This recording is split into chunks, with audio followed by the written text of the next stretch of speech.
Hello guys, this is Baycrafty, and today I'm going to be teaching you how to make a simple paper airplane. So for this you need a 22 by 28 centimeter paper, and this is a traditional model of the dynamic dart plane. So let's get started.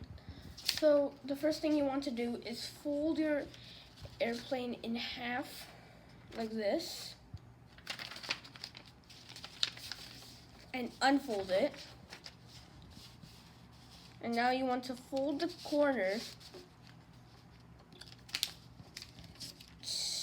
both the corners to the center.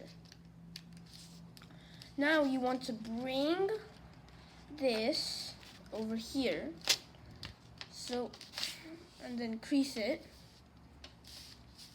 And then you want to do the same thing on the other side.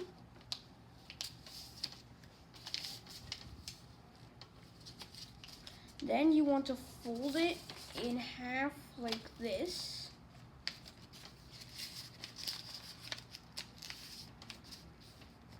And then you want to bring this top edge down to the bottom edge. And crease it. Same thing on the other side. And then you want to lift the wings and you are done. This is how a finished dynamic dart looks like, and I will see you in my next video.